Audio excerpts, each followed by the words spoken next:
So, welcome to the DCX podcast, where I interview leaders in the customer experience space about how digital is changing the landscape and how you can leverage these changes for success in your business. Today, I'm excited to be talking with David Edelman, currently a senior lecturer on marketing at Harvard Business School. David is a sought-after advisor on digital transformation and marketing strategy. Most recently, he guided Aetna, now part of CVS Health, through becoming a digitally oriented, customer-centric enterprise.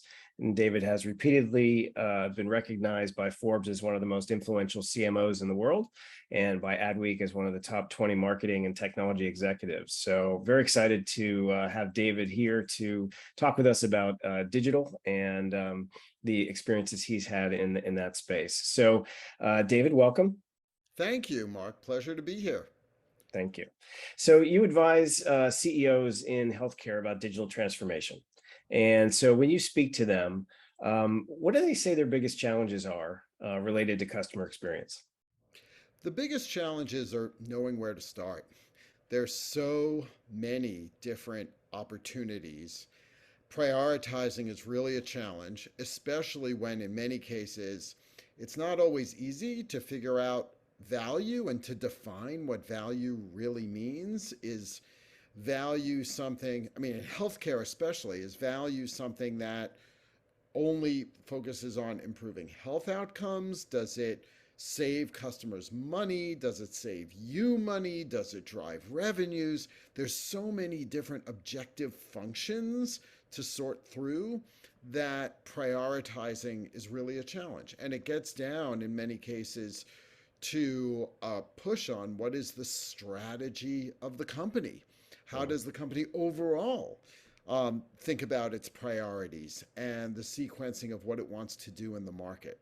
So that's often one of the first things that you've got to really think through. And so that's not just the CEO, but that's like the entire C-suite, right? So you've got to get everybody aligned. And I can imagine that's a process as well. Yeah, well, customer experience in general takes a village in almost all companies. It's not just one function. In healthcare, especially, it's quite complex in terms of the interactions. It also depends whether you're a health plan like Aetna, where I used to work. So let's call those a payer. Whether you're a provider, somebody who's actually a hospital and medical system, like here in Massachusetts, Mass General Brigham would be a good example of that. And so, depending on where you sit, you're going to have different types of issues, some of which revolve around the actual access and giving of care, some of it around all the financial support. Um, so, how to pay bills, how, if somebody calls in with a question, how to deal with that.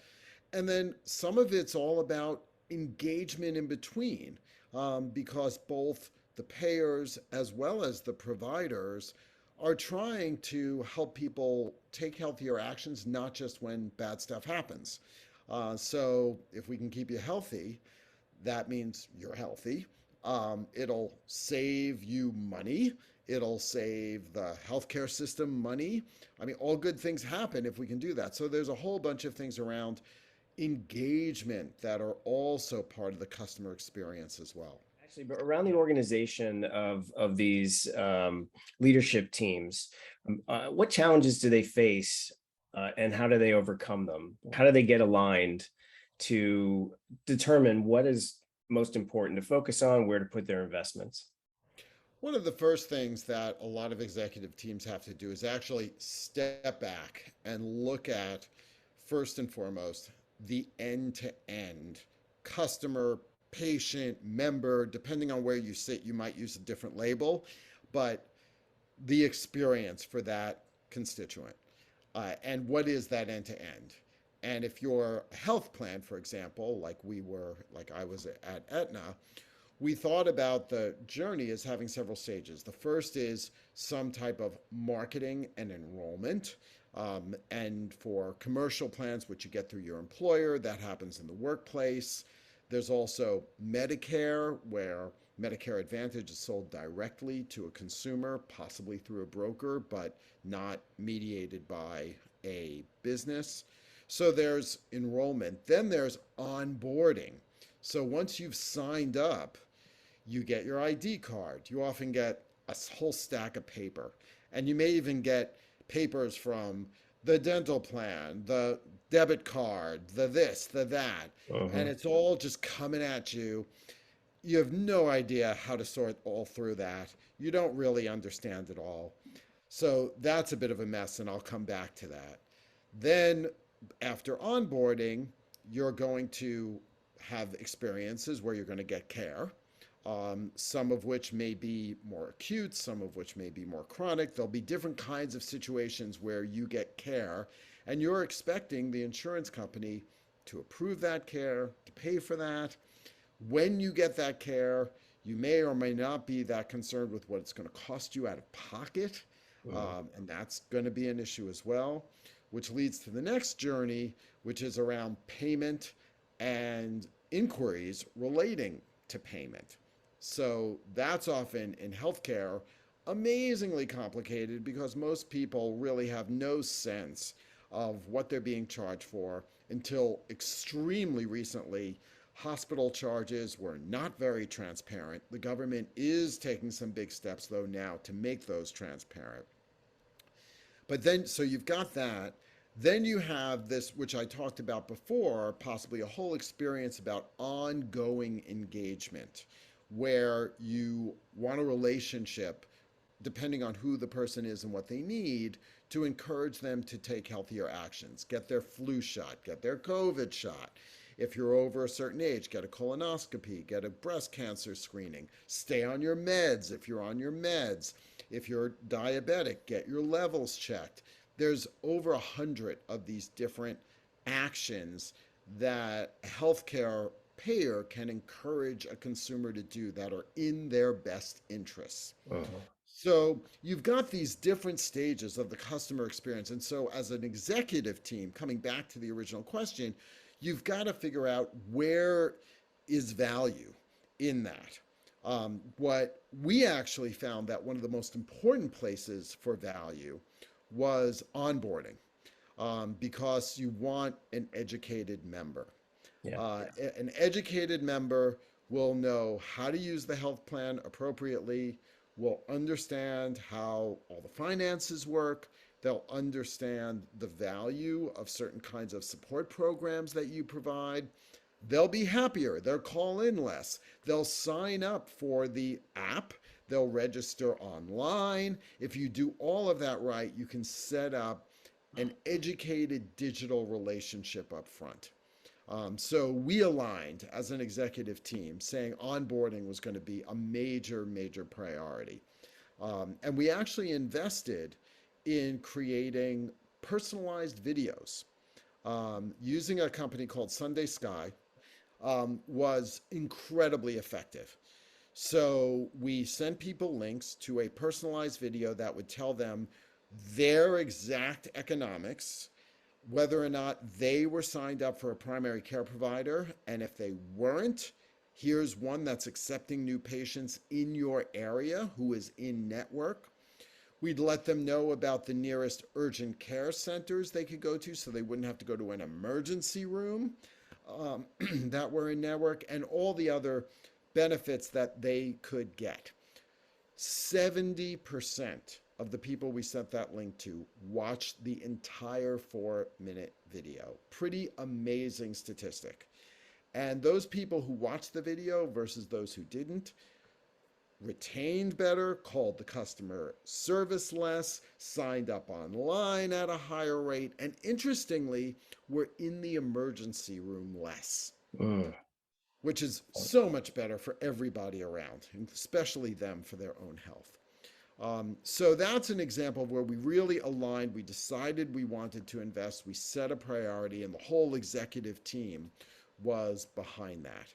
And that's the kind of thing you and whoever is the point person, in this case it was myself as chief marketing officer, has to put the data, the story on the table, and get the team aligned to get going around a major priority.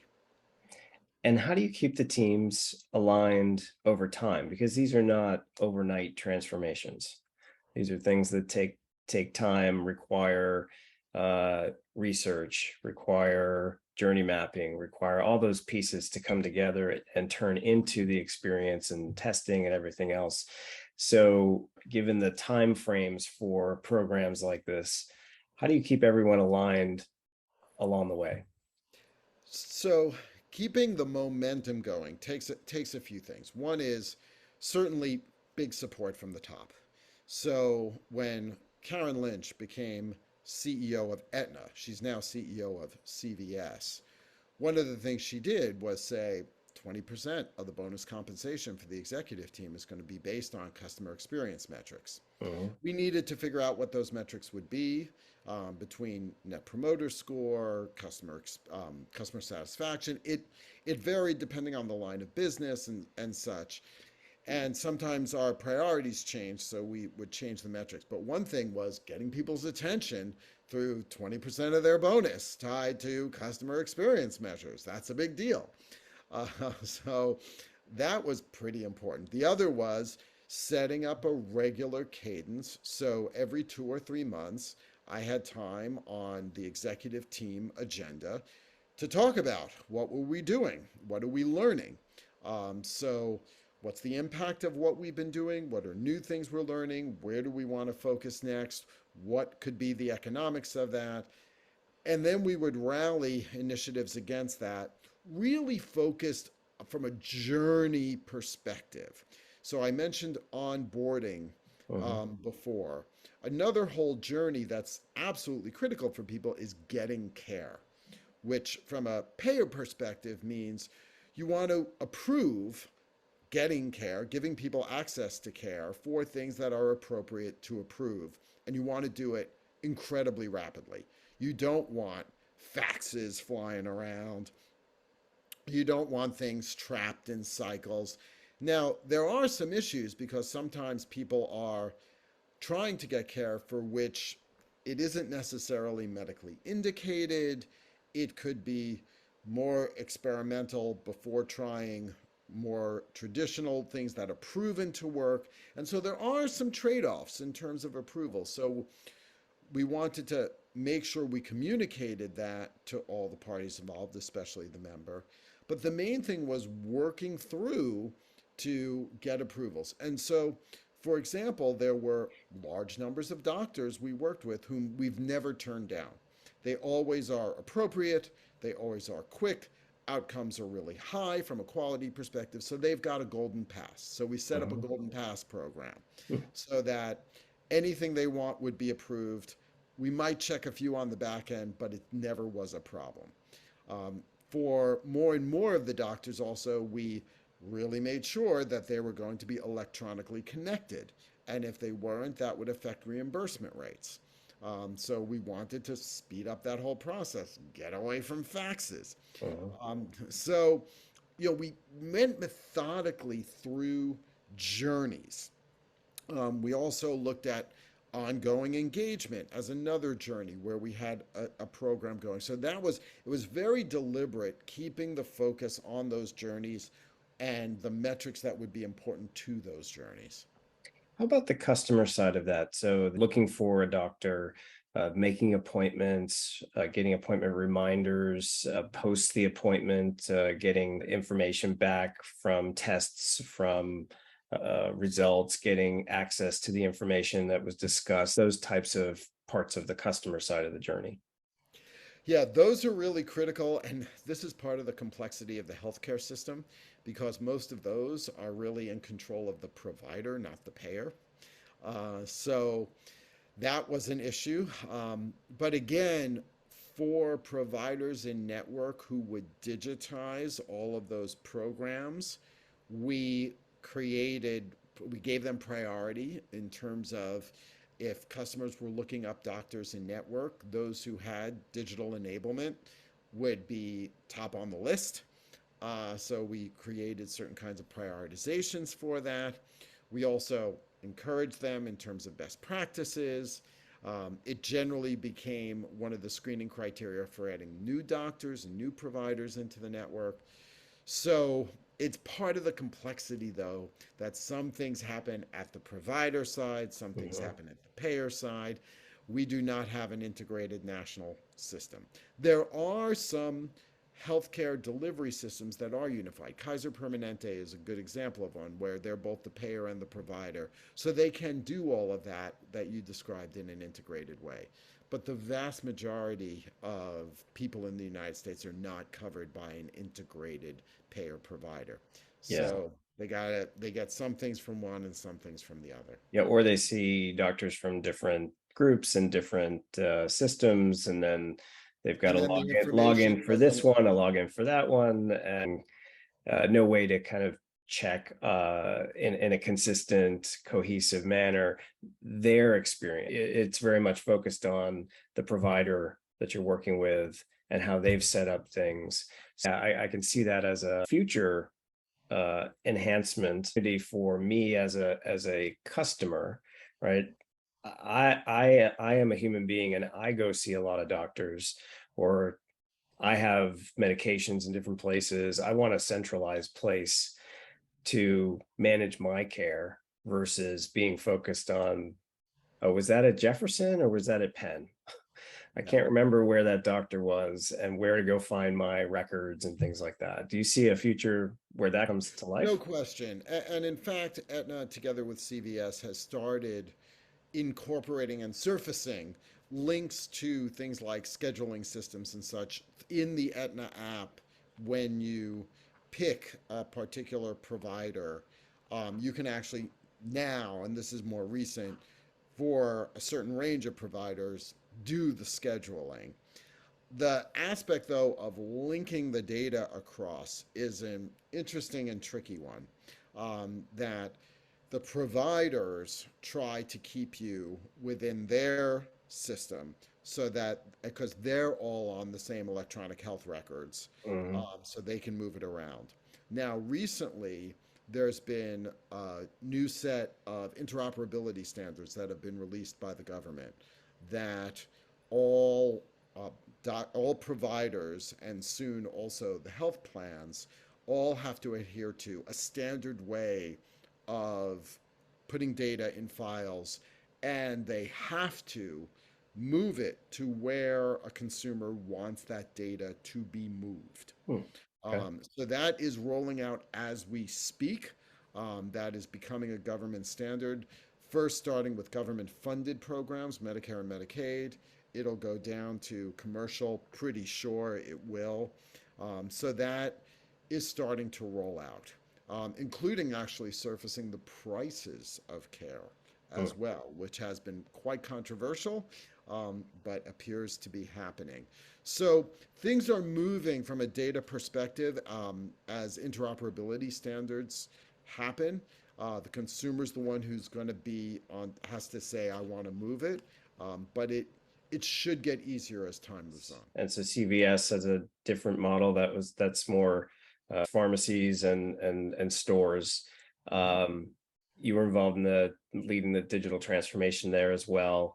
What did you find when you first got there in terms of Well, digital? yeah, so I was, for a year and a half after the merger, I was part of the combined entity and led, essentially, it was getting rid of paper, was the program. And we looked at it from the perspective of everything that had paper as part of an experience or a transaction, we were going to put it under the microscope and figure out how to change it. So across the board, I mean, that was a shared goal. We all believed it was in everyone's interest. I think one of the biggest challenges of putting together any two companies is that their mindset and the way they think about things often starts from a different place. CVS was much more focused on transactions. They're a retailer. They Mhm. have, low margin, very high volume transactions. Aetna is about membership and a relationship business and focused on lifetime value more so than CVS was. So bringing together the mindsets to think about how you build for example, the business case for making an investment. Time frames are different. CVS was a bit more short term than Aetna. But gradually you start to realize the combined value, and that was a big part of the merger was bringing the combined entity together. So we got there, and we made a hell of a lot of progress on it. But when you do bring any two different companies together, especially when they're in different parts of the value chain, Hmm. their economic perspectives are going to be different. Yeah. Well, they still haven't figured out the receipt yet at CVS. Yeah. It's still a, Well, the receipt has a whole lot of economics behind it. So, as I'm much as we sure. were trying to get rid of paper, which definitely we were trying to encourage email receipts at the checkout, uh, the reality is a lot of people want that paper because they want the physical coupons. It's easier for them. They feel it's easier for them to Mm, use. The manufacturers who fund those coupons like it because they like being top of mind on the piece of paper. So there's a whole lot of things behind that conspire to slow down the digitization of it. got it. How do you think patients' expectations are impacting businesses, but from both from the payer side and the provider side, in terms of digital? What customers are expecting, or patients are expecting from these companies, and how are you hearing that, or how are these companies hearing what the customer expectations are? Well, I think customer expectations for digital skyrocketed during COVID. And COVID accelerated the demand for doing as much as possible online. So all of the stuff, Mark, that you talked about a bit earlier, such as scheduling appointment, getting appointment reminders, and in many cases getting access to telehealth, in the moment, on the spot, those are all expectations that consumers have. And now it's just part of what they standard expect. If I need care after 6 o'clock, I shouldn't be stuck. I should Right. be able to get telehealth, for example. If there's an urgent care center nearby, I want to know if I can go in right now. What's the waiting line for it? I want to also make sure I know right away what's covered and what's in network, all of that. So the tools have adapted, and certainly COVID accelerated everything, really plowed in all of the capability development. Where I still think there are challenges where consumers there's still a gap is all of the economics behind it. Mm. Still, consumers feel that there's a lot of mystery in terms of what they are charged, how they can manage avoiding charges. As much as we may educate them, there's still a lot of really basic things in the healthcare system that are hidden charges Yeah. that are taking the legal system and legislatures things to work through, like the fact that your anesthesiologist may not be employed by the hospital you're in and could be part of a large chain of doctors managed by a private equity firm that's not part of the network, but yet that Mhm. anesthesiologist is seeing you in the hospital and you don't have much choice. Mm. It's a separate bill. And so you're seeing Congress dealing with those kinds of charges. People want transparency. I mean, what else do you buy where you're not going to be told the cost until Right. 6 weeks later? I mean, what else? And Yeah. healthcare is so that's where things have gotten they're still out of control. There'll be more transparency with interoperability, but still a lot of aspects of the system do not make it easy for people to navigate from a cost perspective. Within the running of any of these businesses, data is hugely important. So I find a lot of companies still have data silos where they're not able to understand the journey of a customer, whether they went online, went into the store, went to the doctor, like what happened. Um, there's that. Then there's artificial intelligence and machine learning opportunities. There's conversational design. Where do you see a lot of that going in terms of data, AI, machine learning in the digital experience for healthcare? Oh, it's becoming absolutely critical. And one of the first areas, for example, where we leaned in heavily on AI was the journey that I talked about in terms of ongoing member engagement, where we know that you're of a certain age, over 45, let's say, time to get your colonoscopy. We know we want you to get that but we don't know how to get you to do it. Hmm. And we want to do it in a way that also doesn't piss you off, and doesn't just make you think we're spamming you and turn you off to all the messages we might send. And so AI is absolutely critical to drive the experimentation, the personalization, the managing massive multivariable testing at scale, that's required to manage that. So we set up, we called them pods, behavior change pods, where we had integrated teams of marketing strategists, analytics, creative. We had support from compliance and IT. There was marketing operations in there. And they would take a basket of particular actions that we wanted to get various people to do. And they would be driving every single week programs going out the door on a very rapid basis. And they built AI tools that would help them set up the sample sizes for the tests, manage the complexity of having all this stuff going out the door at the same time. They started utilizing also some as Salesforce Marketing Cloud, which was one of the tools that they used. Develop more AI capabilities. You can use that to think about things like time of day management and stuff that were built into that. And so more and more AI was used to figure out how things go out the door, and based on how people respond, learn more about them in an individual fashion, and then optimize the next. And the beauty of AI and this kind of system is it allows a lot of creativity and innovation.